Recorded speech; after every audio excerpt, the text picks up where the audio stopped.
పవన్ ఎవరైనా నీకు 10,000 ఇచ్చిరనుకో అవి ఏం చేస్తావు? తీసుకొచ్చి నీకు ఇస్తా లత.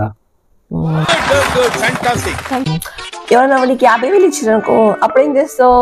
అవి కూడా తీసుకొచ్చి నీకు ఇస్తా. ఒకవేళ ఎవరైనా నీకు 1,00,000 రూపాయలు ఇచ్చిరనుకో అప్పుడు ఏం చేస్తావు? 1,00,000 రూపాయలు కాదు, 1,00,00,000 రూపాయలు ఇచ్చినా నీకు తెచ్చిస్తా లత. ఎవడు తగ్గటంలా, ఎవడు కూడా యాక్టింగ్ ఎరగదీసేస్తున్నాడు. అట్లయితే ఒకవేళ నీ దగ్గర 5,230 రూపాయలు అనుకో అవి ఏం చేస్తావు? పర్సులోకి వెళ్ళి తీసినావా? లేక లేక ఈరోజు పోయి పైసలు లేవనేసి ATMకి వెళ్ళి తీసుకొచ్చిన, అది పర్సులో పెట్టుకుందామని. అవి కూడా తీసేసుకున్నావా? నువ్వే కదా అన్నావు అన్ని నాకే ఇస్తాననేసి. ఎవరు ఇస్తారు లత 1,00,000 రూపాయలు? 1,00,00,000 రూపాయలు ఎవరు ఇస్తారు? ఎవరో చూపి.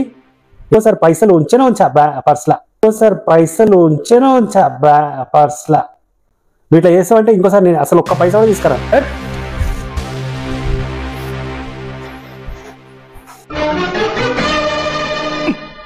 ఏంట్రా సుపు, భయపడి చూసావా భయపెడదామని చూసావా?